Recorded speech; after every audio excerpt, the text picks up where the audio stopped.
on here real quick and do a little video on how to do wood grain. So what I did right now is I just put a base coat of a spice brown color. It's just one thin coat, kind of like watered down like a wash.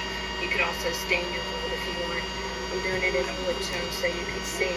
I'm going to use this burnt umber. It's Ceramico. It's like one of my favorite brands. I do all of my shading and lines with a paintbrush. I know a lot of you are using the makeup brushes and the little sponges, but whenever I do detailed work like this, I use a brush. So I always tell my students, dip in water, dab on a paper towel, and you just go in to the tip. You're not going the whole way, you're just getting part of it. And where the score lines are, you're going to hold your board and you're just going to go underneath the score line, right up against that line. And it's always dip, dab, so you keep your brush damp. And then you can go back and you can move your paint. So that gives you like a little shadow there, and the water will dry so you won't see that. So you're going to go in, you're going to do it again. Dip, dab, just go right up against that line. Go the whole way underneath it. And you can go back. Again, dip, dab in the water.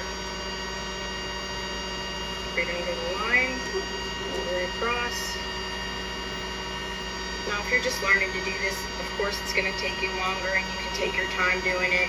You can use a much smaller brush. The bigger the brush, the faster I go. So I tend to use big brushes a lot. But you can use a small brush, take your time with it, learn how to use this technique. It's a small amount of paint. You don't ever want to gob paint on there. And if you hold your brush upside down or backwards, this way, the paint is going to go on the bottom, not on the top. So you want that paint to be right underneath that line. So continue, just dab again, right underneath the line, all the way across. Okay, now here's how I make it look like wood. I use this same brush. Just make it flat. Make sure it's a chisel edge. You don't want to have like a scruffy brush that has hairs all over the place. So it's best to have a brush that's nice and smooth, and so you want to keep that nice chisel edge. So I'm going to go into the paint all the way across, nice chisel edge. I'm going to stand the paintbrush up and down, like up on its end. And I'm just going to go across and I'm going to make random lines. Just skip here and there. And if you have a nice chisel edge and a nice new brush, it actually makes it look like little fine lines, like it's a brand new liner brush. So you don't even have to use that liner brush. You can use this brush, but you just use the chisel edge. So you're standing it up, you're just doing these little random lines the whole way across. I hope this burnt umber is seen on the video. It's kind of hard to tell because I have a glare since the paint is wet. Just continue to do that.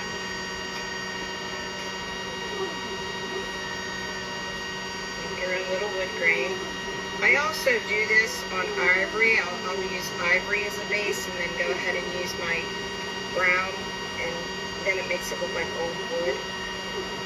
I tend to do this wood grain on a lot of my projects just because it's easy and it's nice finished product.